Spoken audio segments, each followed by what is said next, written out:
Hello, everyone. Welcome to the Newsbrowse News broadcast. Search and rescue efforts are intensifying in Venezuela after a series of devastating earthquakes struck the country last week. According to CBS News, the Venezuelan government has confirmed that the death toll has tragically risen above 1,700. Despite the grim milestone, emergency workers and local authorities are refusing to give up hope, continuing their tireless efforts to scour through the rubble of collapsed buildings. Rescue teams are utilizing specialized equipment in an urgent race against time to locate any remaining survivors. CBS News reporter Camilo Montoya Galvez reports that the disaster has left thousands displaced and triggered a massive humanitarian response. International aid and relief shipments are being mobilized to support the affected communities as the nation grapples with the scale of this tragedy. According to NHK, the U.S. Supreme Court has blocked President Donald Trump's attempt to dismiss Federal Reserve Governor Lisa Cook for now. In a 5-4 ruling, the court stated that Cook did not receive sufficient due process to contest her removal. The ruling emphasized that Congress has limited the president's authority to remove Federal Reserve governors at will, pointing to the United States' long-standing tradition of independent central banking free from presidential control. The court ruled that, at minimum, Cook was entitled to an explanation of the evidence, an avenue to respond, and a clear deadline. Cook welcomed the decision, stating that the dismissal attempt was based on a manufactured pretext because she refused to bow to political pressure on interest rates. Last August, Trump had announced his intention to dismiss Cook over alleged mortgage fraud, marking the first time a president attempted to fire a Fed governor. Trump reacted angrily to the decision on social media, warning he would take immediate action. According to a report by China.org.cn, China and the European Union (EU) have officially established a bilateral trade and investment consultation mechanism.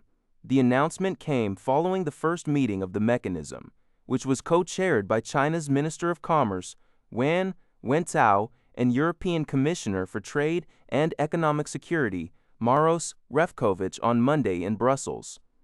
During the meeting, the two sides engaged in comprehensive, in-depth, and constructive discussions concerning key economic and trade issues.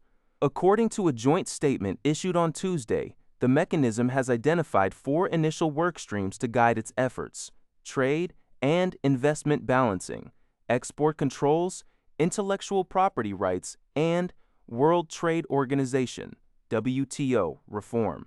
Additionally, both sides have agreed to set up a joint monitoring mechanism to oversee progress. This new platform marks a significant step forward in facilitating structured dialogue and addressing trade relations between China and the EU. According to a report by Sing Tao, seismic activity has recently intensified in Japan, with strong earthquakes shaking the Tohoku region, including a magnitude 7.2 quake in Aomori and a magnitude 6.1 quake in Aowari.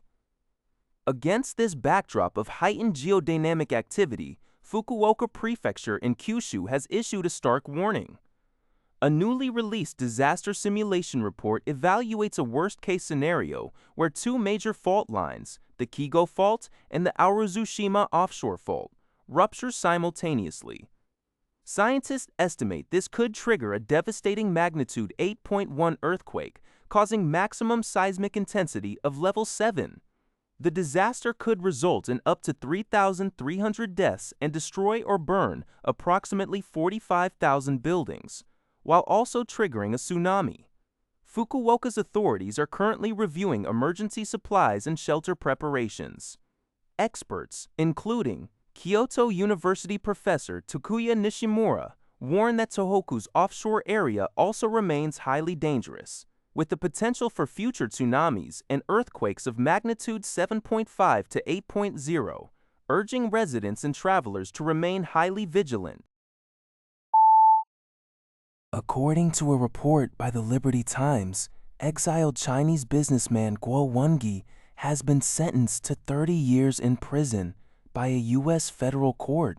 for orchestrating a massive multi-year financial fraud scheme.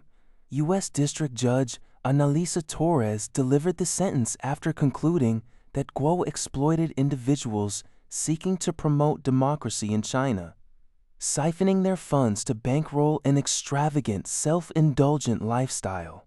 Prosecutors noted that Guo persuaded hundreds of thousands of people to invest over $1 billion into entities like GTV Media Group, promising democratic reform while instead using the capital for personal luxury. Throughout the trial, evidence revealed that the scheme devastated the lives of hundreds of victims. During the sentencing hearing, the court noted that Guo showed no remorse and continued to pressure his followers to intimidate those who spoke out against him. In addition to the 30-year prison term, Guo has been ordered to forfeit 889 million tens in restitution to those defrauded. The verdict marks the end of a high-profile case involving a man who had previously portrayed himself as a vocal critic of the Chinese Communist Party. That's all for this video. Thank you for watching. See you in the next video.